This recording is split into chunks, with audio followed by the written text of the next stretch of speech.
Her pain was meant to stay hidden until she fainted at the ball and the Alpha King saw everything. The halls of Castle Werewolf gleamed under thousands of candle flames. Shadows stretched along the stone walls, moving with the flickering light, whispering secrets only the old castle knew. Tonight, the great winter ball would begin, and nobles from every corner of the kingdom would arrive. The air was thick with the scent of roses, candle wax, and something else, something sharp. An unspoken tension that stirred in the hearts of those who stepped across the polished marble floor. Lady Eowyn adjusted the hem of her gown, a soft shade of silver that shimmered under the chandeliers. She moved with practiced grace, though every step felt heavier than the last. Her heart raced, not with excitement, but with a weight she could not share. She had spent years learning to hide her pain behind smiles, to move through the world as if nothing was wrong. To the outside eye, she was a lady of perfect composure, elegant, polite, untouchable. Yet, beneath the smooth surface, her body ached, and her soul carried invisible scars. Eowyn had a secret, one that could ruin her if revealed. Every noble in Werewolf believed she was strong, delicate, yet poised. But the truth was far different. She was cursed, though the curse was not the kind spoken of in fearful whispers. No one could see it, no one could touch it, but it clung to her, a silent, unyielding weight that left her body trembling when no one was looking. Every step she took at the ball tonight was a test, a careful balance between appearance and survival. The servants moved swiftly, carrying trays of crystal glasses filled with ruby wine and silver platters of fruit, their laughter soft against the steady hum of music from the orchestra. Masks adorned many faces, gilded and intricate, hiding expressions and intentions alike. In this world of royalty and riches, appearances were everything. Secrets were everything. And Eowyn was a master at keeping both.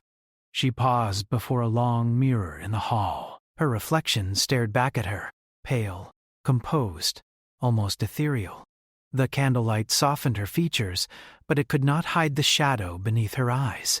She took a steadying breath, lifting her chin. "Not tonight," she whispered to herself. "Not tonight." And with that, she stepped into the glittering crowd. The hall was alive with color and sound. Laughter, music, and soft murmurs of conversation wrapped around her like a living thing.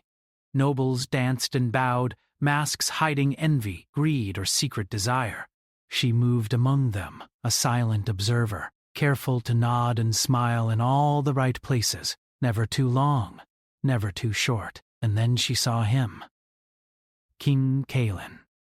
Even from across the room he drew every eye. His presence was magnetic, almost dangerous. Dressed in black and gold with a crown that seemed too heavy for any man to bear, he moved with the quiet authority of a predator who knew his prey. But there was more than power in him. There was pain, too. A shadow that clung to his tall frame, barely visible, but enough for someone like Eowyn to sense it. She shivered despite herself. Cailan's gaze swept across the room, slow and deliberate, as if reading each face, judging each heart. When his eyes landed on hers, a shiver ran down her spine. He did not look with curiosity alone, nor with mere casual interest. He saw her. Not the gown, not the mask, not the polite smile she wore like armor. He saw her, the small tremor in her hand as she adjusted her dress, the way she held her breath when the music swelled, the slight falter in her step that no one else could notice. He saw all of it. Panic rose in her chest. She had hidden this side of herself for so long, and now someone so powerful, so fearless, had noticed. Eowyn tried to steady her breathing, tried to force her expression back into calm serenity, but it was too late. Her body, ever fragile under the weight of the curse, betrayed her. Her knees buckled ever so slightly. She pressed her hand to the smooth surface of a nearby table, trying to anchor herself, but the world began to tilt. The music swelled, the candles flickered, and then everything blurred. Faces and chandeliers, laughter and footsteps, All seemed to swirl into a dizzying haze. She tried to speak, to ask for help, but no words came. The room spun faster, and she felt herself falling into a darkness she had fought to keep at bay. And then she collapsed. A gasp ran through the crowd. Crystal glasses rattled, and silk skirts swirled in sudden panic. Yet through the chaos, one figure moved with calm precision: Kalen. He was at her side before anyone else could reach her, his strong hands catching her delicate frame. He bent low, his breath brushing against her hair as he whispered, "Lady Elowen, stay with me." She wanted to resist, wanted to shrink back, but the warmth of his presence was different from anything she had known. It did not hurt, it did not demand. It simply was, and it called to the deepest, loneliest part of her soul. Her eyelids fluttered, and for the first time in many years, she felt the temptation to surrender, just a little, to someone who could see her completely. The murmur of the crowd faded into nothing. The music seemed distant. All that mattered was Kalen's gaze, dark and steady, filled with a mixture of curiosity, concern, and something else she could not name. He looked at her as though he could see every hidden fear, every silent tear, every shadow she had carried alone for so long. She is delicate, a soft voice murmured behind him, but Kalen's hand did not leave hers. Not delicate, he said quietly, almost to himself. Broken, but perhaps not beyond mending. Elowen's breath caught. The words were gentle, yet they struck her like fire. Broken. That was what she had felt all her life. Broken, unseen, unwanted. And now, a king, a man of immense power, had spoken it aloud. And with it, a promise of something more. Something she was both terrified and desperate to feel. The room was alive again as servants and nobles rushed to help, but Kalen remained her anchor. When her eyes opened briefly, she caught a glimpse of the concern etched across his features. It was not fear, nor disdain, nor pity. It was recognition. He knew her suffering, without needing an explanation. "You will not hide from me," he said, voice low, almost a growl beneath the polished cadence of the royal hall. "Not now, not ever again." Elowen wanted to pull away, to retreat behind the armor of etiquette and silence she had worn for so long, but the strange pull between them, the pull of understanding, of a silent invitation into a world where she could perhaps be seen without shame, was stronger than her fear. I must," she began, her voice trembling but Kalen's hand raised slightly, stopping her. "Rest," he said simply. "I will not leave you." Not here, not in this room, not ever. Her pulse raced, her heart a fragile bird in a cage of ribs. She had never trusted anyone fully, not in all her years of careful survival. Yet here he was, a king, a man of immense power, offering something she could hardly believe: protection without judgment, attention without demand, and a rare, terrifying spark of desire that had nothing to do with the world's expectations. The candles flickered again, casting long shadows across their faces. Elowen's eyes, wide and unguarded, met Kalen's. She saw in him not just power, but pain, a reflection of her own. And for the first time, she did not feel so alone. Yet even as relief washed over her, fear prickled at the edges of her consciousness. She had hidden herself for so long. What if this glimpse of trust, of connection, could not last? What if the world, cruel and relentless, found her weakness and used it to destroy her?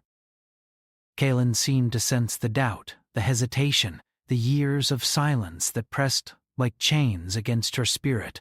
He bent slightly closer, voice softer now, almost a murmur meant only for her. "You do not have to face it alone," he said. "Not ever again. But you must let me see you, truly see you, if you wish to survive what comes next." Elowin's chest tightened. To be seen so completely was terrifying, yet it stirred something deep and unspoken. Perhaps, she thought, for the first time, there was a way out of the darkness that had followed her. Perhaps she did not have to hide anymore. The crowd continued their murmurs, the music rose and fell, and the candles burned low.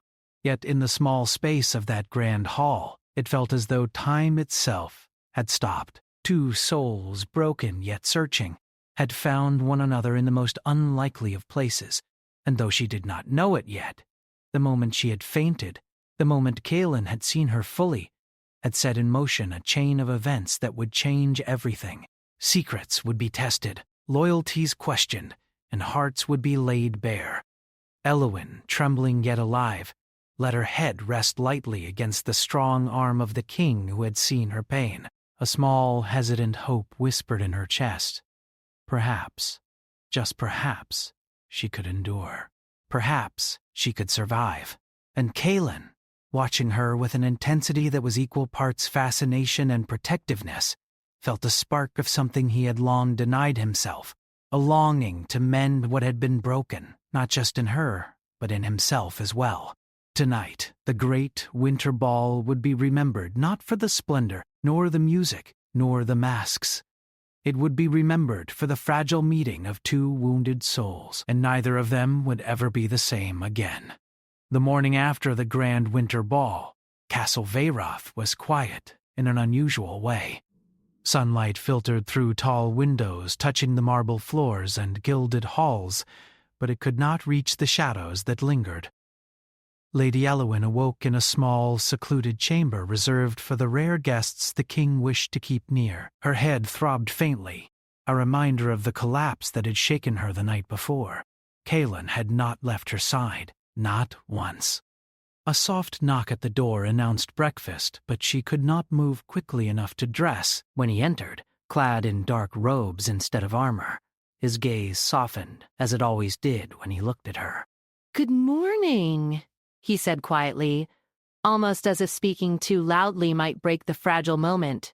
"Good morning," she replied, her voice thin, hesitant. She felt strangely exposed under his gaze. She had always been careful to hide herself, to wear masks that concealed her pain. But now, after he had seen her faint, she could not hide, not from him. Kaelin moved to the window and surveyed the frost-laced gardens. "You should not be alone," he said finally, his voice low and commanding. "Not while the court is awake and gossip is already spreading." I can manage," she whispered. "No," Kaelin said firmly, his tone allowed no argument. "Not today. Not while your secret is at risk." She looked at him, searching for the usual imperiousness she had expected from kings. Instead, she found concern, almost tenderness, a dangerous foreign feeling that made her chest tighten. When she finally rose and moved to the table, her legs still shaky, Kaelin helped her into a chair. He poured tea with precise, deliberate movements, and for a moment, the world outside the chamber did not exist. Only the two of them remained, a king and a lady, bound together by the strange gravity of secrets revealed. Yet, the court waited. Whispers traveled faster than light in Werewolf. Within the hour, rumors of her fainting had reached every corner of the castle. Nobles speculated wildly, some suggesting illness, others hinting at more sinister possibilities. Every conversation, every glance carried judgment, curiosity, or envy. Elowin felt it all, 1,000 unseen eyes pressing down on her fragile shoulders. Fear gripped her chest. The curse within her had always been private, her burden alone. Now, suddenly, she felt the world closing in.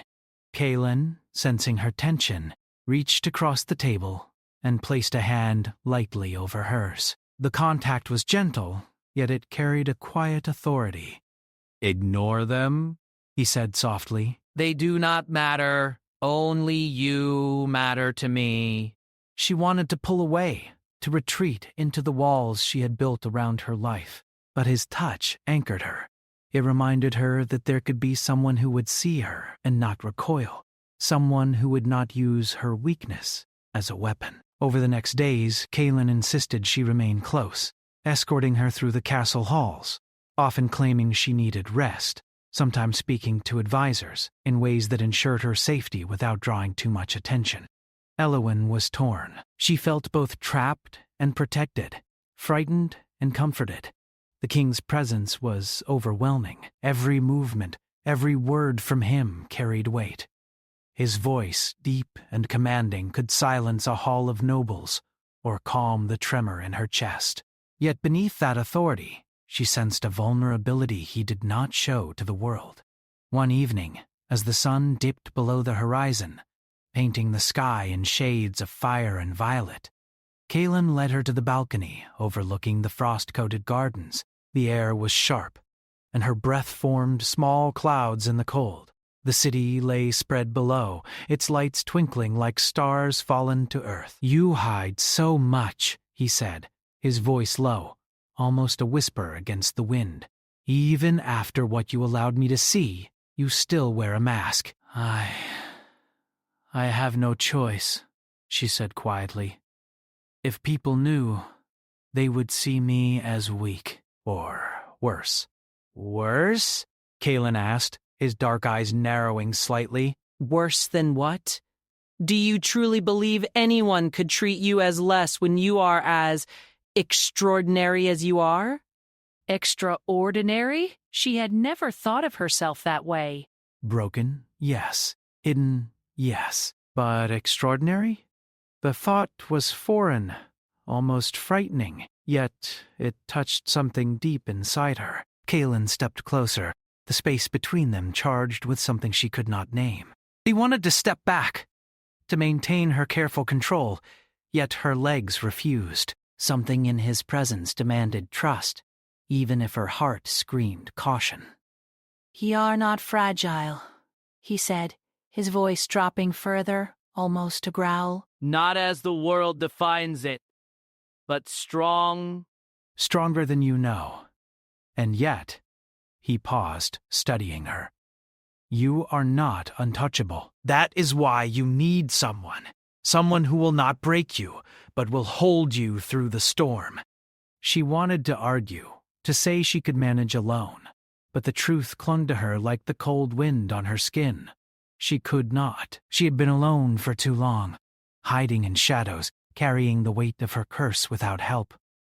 And now, standing before this king who saw through her, she felt something she had never felt before.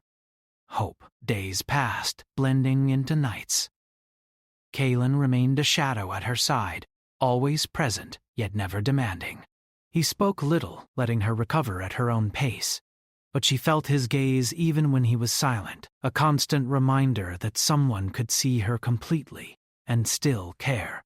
Meanwhile, the court's whispers grew louder. Some nobles began to plot, seeing opportunity in her perceived weakness. Elowyn felt the pressure mounting, the walls of her carefully constructed life trembling. She was not just fighting her own curse anymore. She was fighting the scrutiny of a kingdom. Kaelin seemed to sense every shift in her mood, every tightening of her shoulders. One night, when the palace was quiet, he entered her chamber with a small, carved wooden box. "What is this?" she asked, curiosity breaking through her caution. "Protection," he said simply. "It is an ancient charm from my family. It will help you resist the weight of what seeks to control you." Elowyn took the box, feeling the weight of its meaning. Protection, trust, care. She wanted to reject it, wanted to tell him she could manage on her own. But the longing in her chest, the fragile hope she had never allowed herself, made her fingers brush his as she accepted it. "Thank you," she whispered, almost afraid of the sound of her own voice. Kaelin's eyes softened, and for a fleeting moment, the king seemed less a ruler and more a man who understood pain, who understood loss, who understood the quiet battles fought in silence. "You will need more than thanks," he murmured. "You will need me. And I I am not easy to earn trust from. But if you allow it, I will not leave your side." She wanted to step closer, wanted to lean into the warmth and strength that radiated from him, but the fear of exposure, of letting anyone see the truth of her brokenness, kept her rooted to the spot. Days turned into weeks.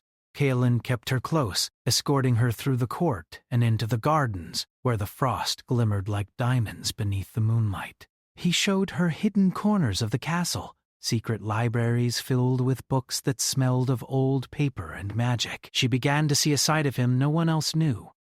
A man burdened by responsibility, haunted by his own past, yet willing to protect her as if she were the most precious treasure in the world. And yet Eowyn could not forget the fear. Every time she allowed herself a small smile, a laugh, or a fleeting moment of trust, she felt the weight of the curse pressing against her chest. She wondered if it was even possible to be seen without judgment. If anyone could bear to see her brokenness and still care. One evening, as the wind howled through the castle towers, she found herself alone with Kaelin on the balcony once more. The moon hung low, casting silver light across their faces. She felt the pull of desire, of trust, of longing, emotions she had spent a lifetime suppressing. "Why do you stay?" she asked quietly. "You are a king. You have power, influence, everything. Why would you choose to care for someone like me?" Kaelin's gaze met hers, steady and unwavering. "Because I have seen what others will not. Because you are not just anyone, Eowyn. You are. And because someone must stand with you when the world tries to break you." The words were like a spark in the darkness, igniting a fragile hope. Eowyn wanted to believe him, wanted to let herself lean on him, to trust him completely. Yet the fear lingered, whispering that she was not worthy, that the world would never forgive her for being weak. And then, as though the castle itself sensed the fragile bond forming, a shadow passed across the balcony, a whisper of danger that had been waiting, unseen. Kaelin stiffened, eyes narrowing as he scanned the moonlit gardens below. Something was coming, something that would test both their trust and their courage. Eowyn felt her pulse quicken. The moment of fragile peace was over. The world outside the balcony was not silent, and their connection, delicate as it was, would face its first trial. Kaelin took her hand, holding it with quiet strength. "Whatever comes," he said, "you will not face it alone." Eowyn nodded, her fear mingling with the strange, exhilarating thrill of trust. For the first time, she realized that perhaps she did not need to face the darkness on her own. Perhaps there was someone who would stand with her, no matter what. And in the deep shadows of Castle Werewolf, the seeds of something dangerous and beautiful were planted. Trust, longing, and a bond that neither of them could yet name. The court, the curse, the whispers, they all waited. But for now, in the quiet of the balcony, two souls began to draw together, and the world could only watch. The wind howled through Castle Werewolf that night, rattling the tall windows and making the candle flames dance like restless spirits. Lady Eowyn stood at the balcony once again, her hands gripping the cold stone railing. The frost-coated gardens below glimmered under the moonlight, but she did not notice the beauty.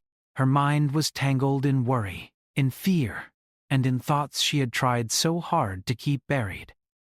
King Kaelin appeared beside her silently, as he always did, his presence like a shadow wrapping around her. He did not speak immediately, letting her gather her thoughts, letting the silence hold its weight.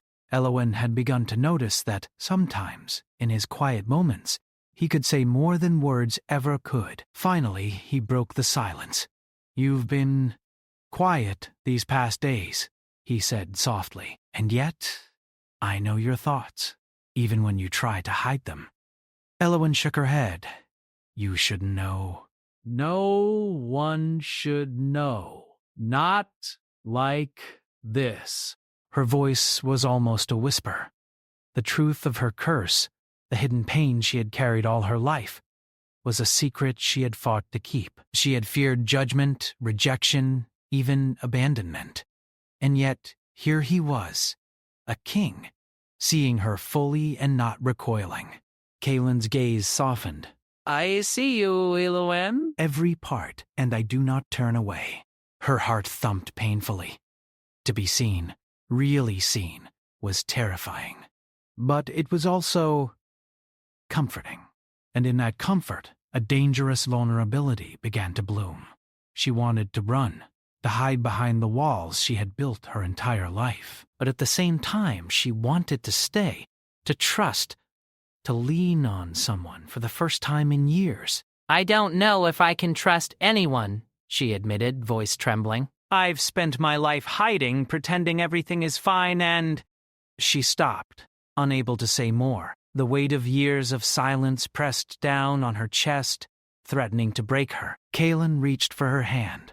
A simple gesture, but it held the strength of a promise. You can trust me, he said. But trust is not given all at once. It is built, step by step. And I will wait, I will stay, no matter how long it takes. Elowen let out a shaky breath, feeling a mixture of fear and longing. To open herself completely was terrifying, yet she could not deny the pull she felt toward him. Perhaps, she thought, this was the first time in her life that someone had offered her a chance to be truly seen without judgment. The next morning, Kaelin summoned the castle seer, an ancient woman who spoke in riddles and visions. Elowen watched silently as the seer examined her eyes scanning the faint tremors in Elowen's hands, the way she held herself, and the shadow in her gaze. The curse runs deep, the seer said finally, voice echoing in the high chamber. It is older than your line, older than even this castle. It is a wound of the spirit, hidden from the eyes of others. But it can be healed if she allows the truth to be seen and accepted. Elowen's breath caught. She had hoped for a simple cure, a potion, a charm, anything that could remove the pain without revealing it. But the seer's words demanded something more. Honesty, vulnerability, trust, and she was terrified. Kaelin stepped closer, resting a protective hand on her shoulder. See, he said quietly, this is not just about magic. It is about you, and about letting someone help you carry what you cannot bear alone. Elowen wanted to retreat, to run from the weight of expectation, from the exposure of her deepest secret, but the warmth of Kaelin's presence was a tether, pulling her back from the edge of fear. Over the next days, he stayed near, guiding her through the court, introducing her to trusted advisors, and keeping her away from those who sought to exploit her weakness. Each day, Elowen began to feel a small shift within herself. A faint courage, a fragile trust, and an unfamiliar sense of belonging. Yet the curse was never far from her. At times, her body trembled without warning, her vision blurred, and her chest tightened with invisible chains. Each episode reminded her of the fragility she carried, and each time Kaelin was there, steadying her, whispering words of encouragement. You are stronger than you think, he said one evening, as they walked through the frost-laden gardens. Even when it feels unbearable, you endure. Even when it feels impossible, you survive. That is strength, Elowen, not weakness. She wanted to believe him. She wanted to let herself lean on him completely, to let go of the walls she had built for so long. But the fear lingered.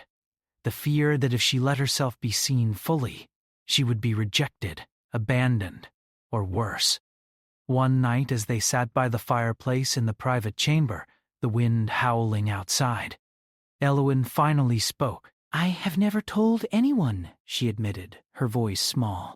Not my family, not friends, not even the servants. I've hidden it all. The pain, the fear, the curse. I have carried it alone for so long. Kaelin listened quietly, his dark eyes fixed on her, unwavering. And yet you survived, he said softly. You carried the weight. without breaking entirely. "That is remarkable, Elowen. Truly remarkable."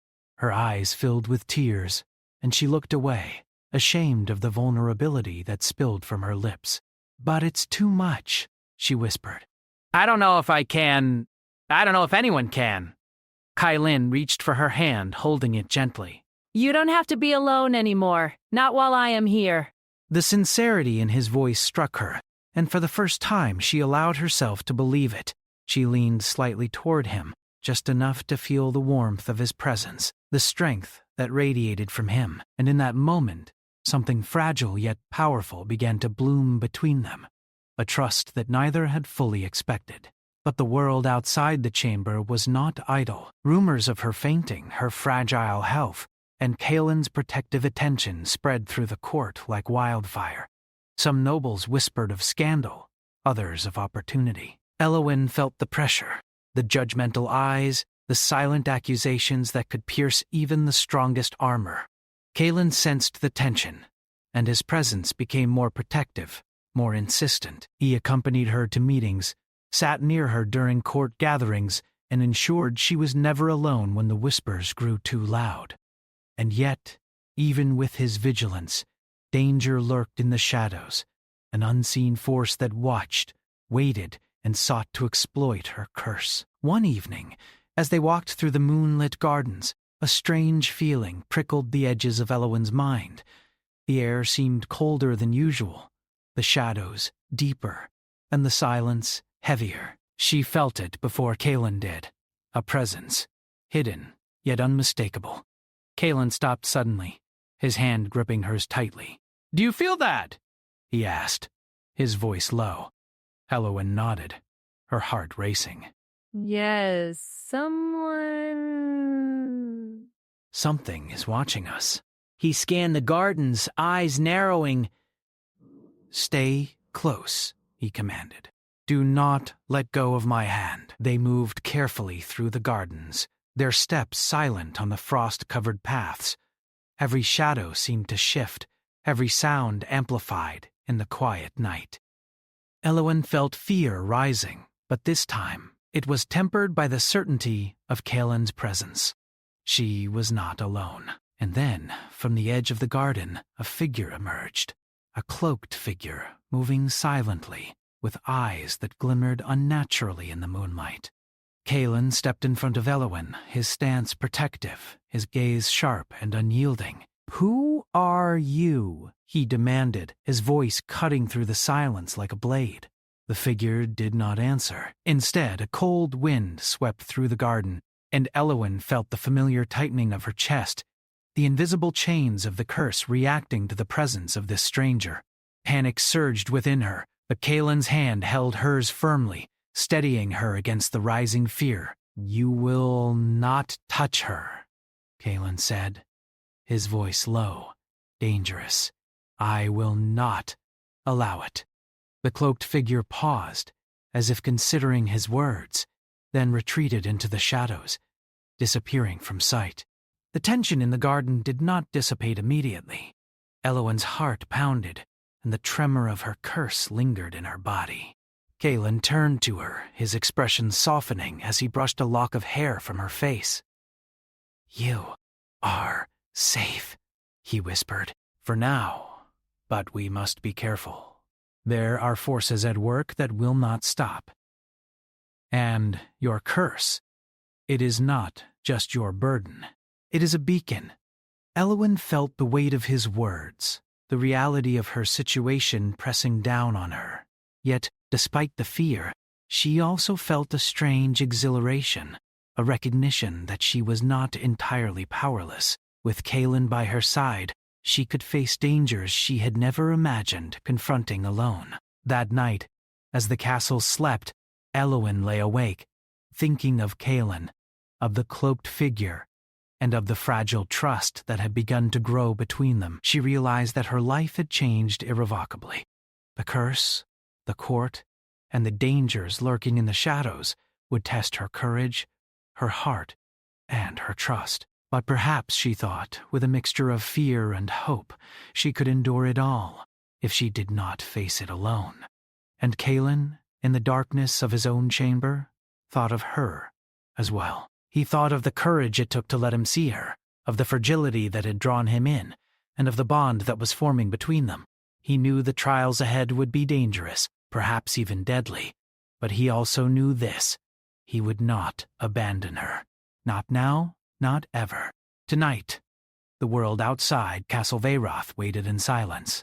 Tomorrow, whispers, intrigue, and unseen threats would rise again.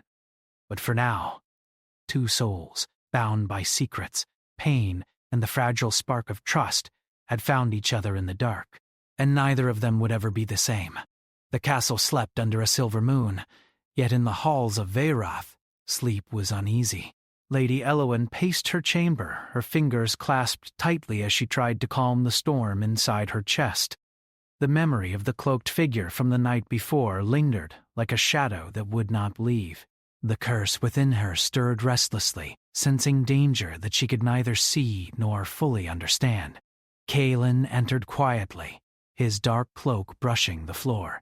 His presence was immediate and grounding, like a pillar of strength in a world that threatened to crumble. He studied her silently for a moment before speaking. "They have come for you," he said softly, his voice carrying both warning and reassurance. "And not all of them can be seen."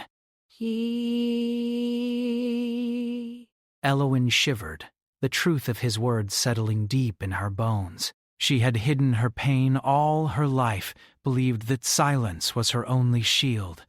But now, danger had arrived, and she realized she could not survive alone. "I'm afraid," she admitted, her voice trembling. "Afraid of what they want. Afraid of my own curse. I don't even know if I can protect myself." Kaelin took her hands in his, firm and warm. "You don't have to protect yourself alone," he said. "I will stand with you." "Whatever comes, we face it together."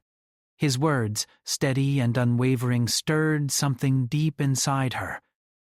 For the first time, she felt the fragile spark of hope. Hope that she could survive. Hope that she could be seen. And hope that the pain she carried might finally be shared.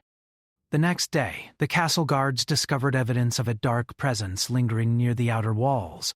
A sorcerer long thought to be defeated, drawn by the curse that clung to Elowen. The court buzzed with panic and whispers, but Kaelin moved decisively. "We will face this head-on," he declared to the council. "No harm will come to her. Not while I live." Elowen felt a shiver of pride and fear. Pride that someone of his power would protect her. Fear because the threat was real, and she could feel the curse reacting violently.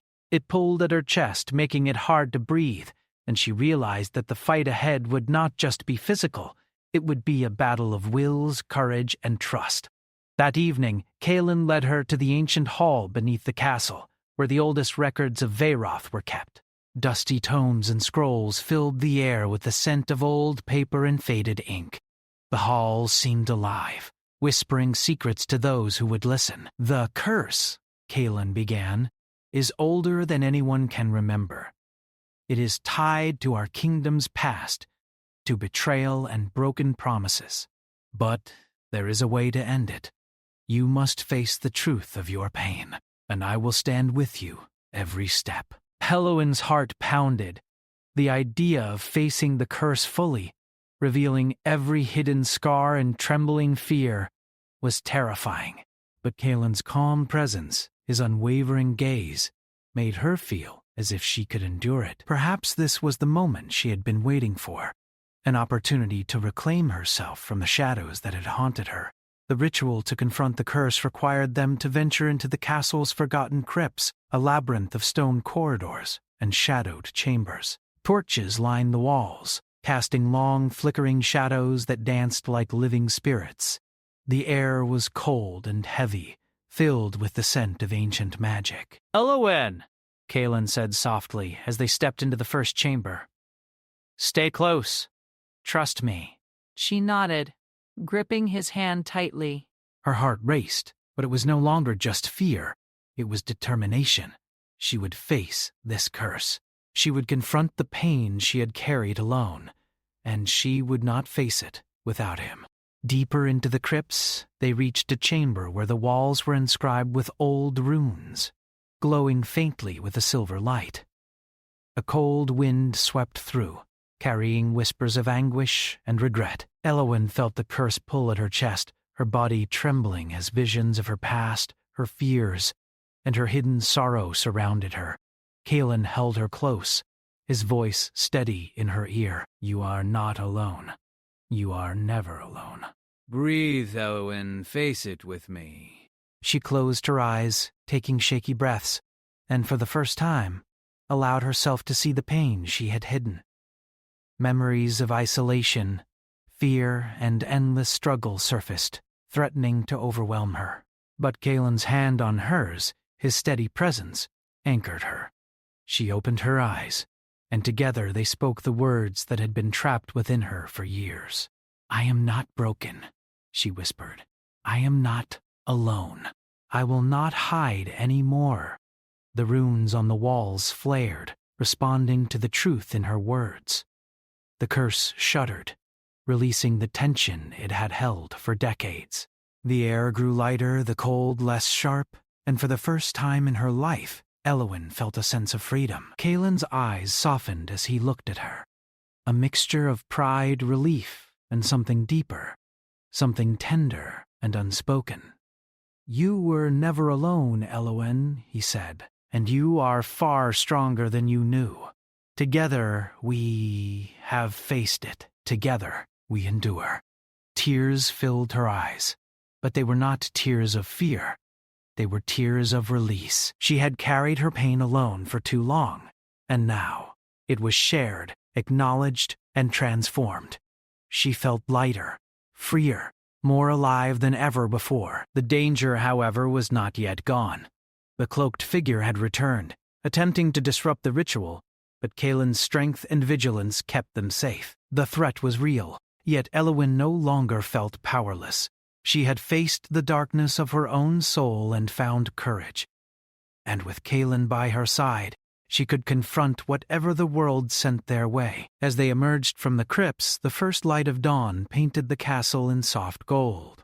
Frost sparkled on the turrets, and the gardens below glimmered like a sea of diamonds. Elowyn felt the warmth of the sun on her face, and for the first time allowed herself to breathe fully, unburdened by fear or hidden pain.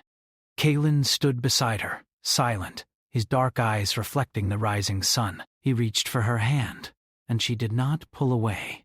Instead, she leaned slightly into him, feeling the steady strength of his presence. "You are free," he said softly.